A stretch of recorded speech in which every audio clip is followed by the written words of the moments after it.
What's up, Wonder Kid? It's FIFA Expert, and today we're going to be starting off a new series on the channel. It is still career mode related, but it's not quite the usual career mode series that we like to do. It was an idea that popped up into my head, and this idea is a rebuild series. Now, this rebuild series isn't going to be the type of rebuild series that lasts only until we win the Champions League or that lasts only one episode. I kinda want it to last about 15 years or until our manager gets sacked. So yeah, it's just going to be one of those long rebuilds that are multi-episode rebuilds. I feel like I'll do one episode is one season basically. So today we're just going to be taking over in season 1, and I'll tell you something about season 1. It definitely has quite the surprising ending, that is for sure. But I did decide to choose Manchester United because, they're a relatively good squad. They're just one of those teams that are really good. Like, when you look at the players they have, they're just top quality players. But it's just that poor management and poor result and a lack of consistency has kind of killed their league position and position in competitions in general. But for Man United in this rebuild, I do want to set a few rules, a few challenges. Like, for one, I honestly do not want to be signing a player in the first season unless one of our crucial players get injured. For example, if someone gets injured before January, then in January we can make a signing to just replace that player while they're out injured. And the second thing is, I do want to kind of focus a bit on youth academy. So that's why you're going to be seeing a few youth academy scout reports. I'm only going to show you the scout reports in the first season, but then in the second season I'll just be doing it in the background, and then I'll be showing you who made it through to who made the cut at the end of the season, which would be the end of season 2. I'll just show you the short list of players that actually survived the entire year at the Manchester United Academy. And the third and final rule for now that I do want to say and touch up on is the fact that every season I want to make it so that we sell one of our best players. So basically, one of the top 3 players in the club, we would have to sell one of those players just to keep things fresh, just to, give other players opportunities as well. Now we're just going to get started with the series. Of course, since Man United does play 4-3-3, I did decide to keep it. I just did decide to stick with it. Unfortunately, we don't have a reliable CDM, unfortunately. So McTominay is going to have to stay there because I have no plans on signing anyone in August in the first transfer window. I just want to see how Manchester United can do with this solid group of players, with just the base squad that the game gives me. I just want to see how they do. I even also, with position changes, I did also switch Rashford and Sancho to the wing positions that they do play on. That way, they will be playing in the simulations when the computer wants to select players. It gives them a higher chance of actually being picked. Because then, if you put Sancho right mid, but you use 4-3-3, and there's right winger, and you have a right winger on the team who isn't Sancho, that right winger might be picked by the CPU. So I was just changing their positions to make sure that they get picked. Now, in the simulation, it was quite interesting. It was honestly a bit worrying that we did lose the first match in the Champions League against Villarreal. But then we picked things up, beating Bergamo Calcio or Atalanta, whichever one you prefer. And it was a relatively good and okay September. I think I even won Manager of the Month. And I don't think I showed you, but in this month we did finish with 7 points, tied for first place so far.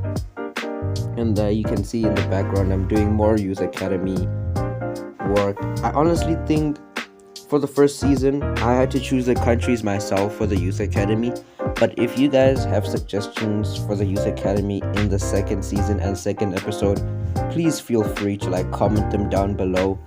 And even if you just are a viewer that's just passing by, one of those viewers that just stop by just to watch because they think the video is interesting, you can comment down below as well, even if you're not going to be here for the second episode. But yeah, as long as you comment down below, give me a few suggestions, I would greatly appreciate it.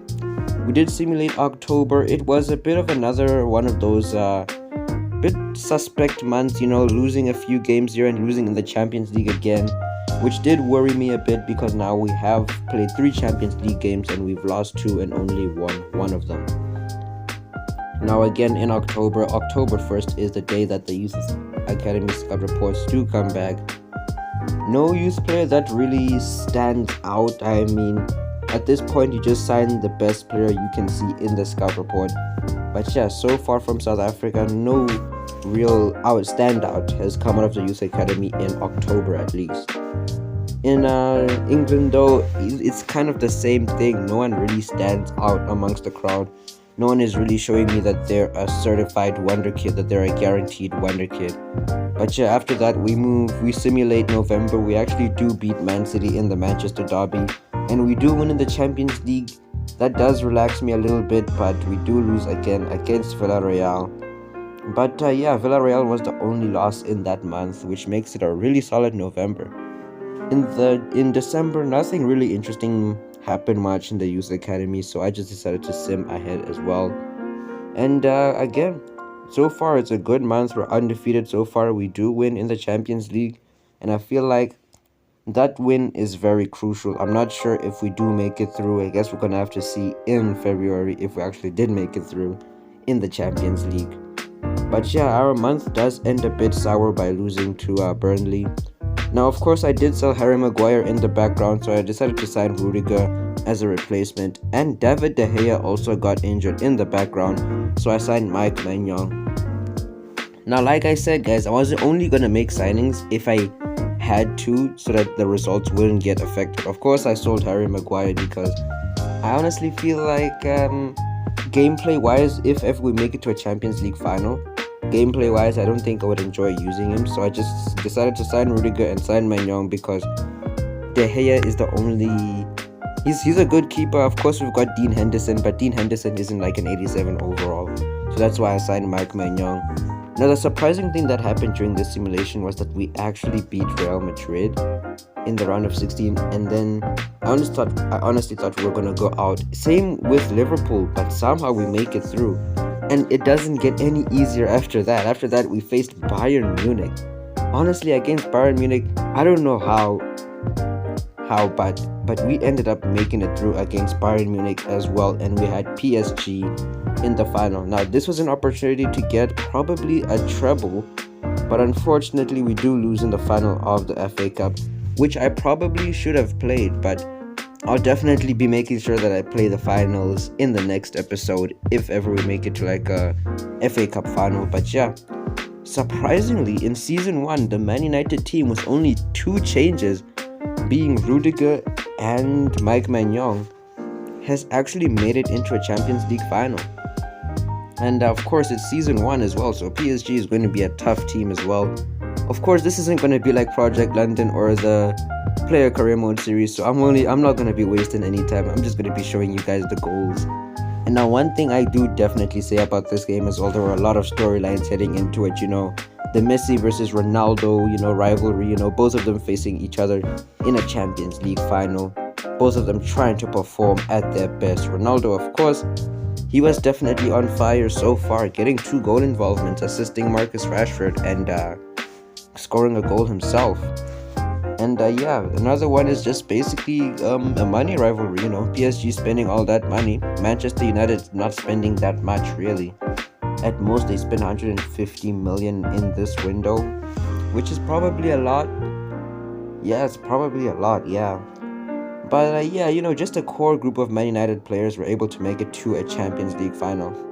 Now Messi almost scored. I kind of feel like I robbed him of a goal here.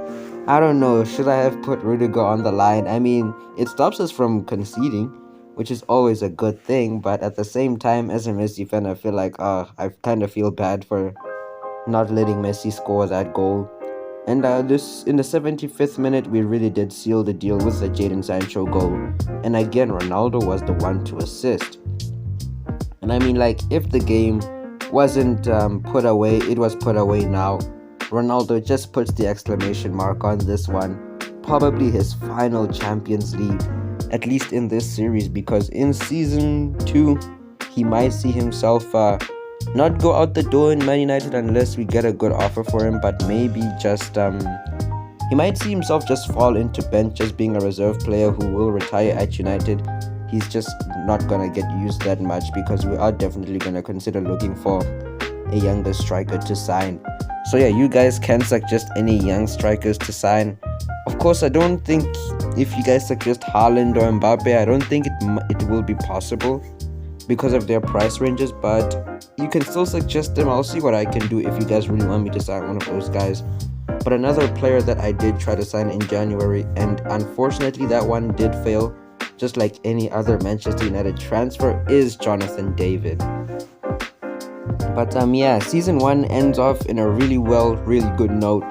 We win the Champions League. Now most might end a rebuild here just by winning one Champions League, but nah guys, I'm a bit greedy, okay? I don't want just one Champions League. I want a whole lot more. I want 6, 7, heck, I could even try to get 15 if I really wanted to. Like, I want to get as many Champions Leagues as possible with Manchester United. But yeah, episode 1 and season 1 of this Manchester United rebuild ends with Ronaldo coming on top against Lionel Messi, and Scott McTominay, out of all people, lifting the trophy. I kind of forgot to give Ronaldo the armband. I wanted to give him the armband just before the match, but I kind of forgot. I just rushed straight into this match as fast as possible, guys. That's my bad on me.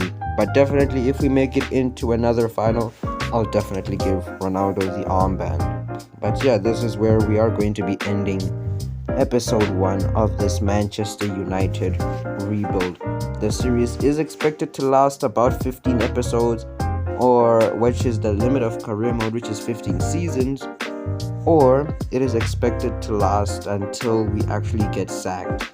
And I feel like we might get sacked. If things don't go our way, we might get sacked in like season 8, season 9. I mean, that has happened when I've tried to make a dynasty career mode.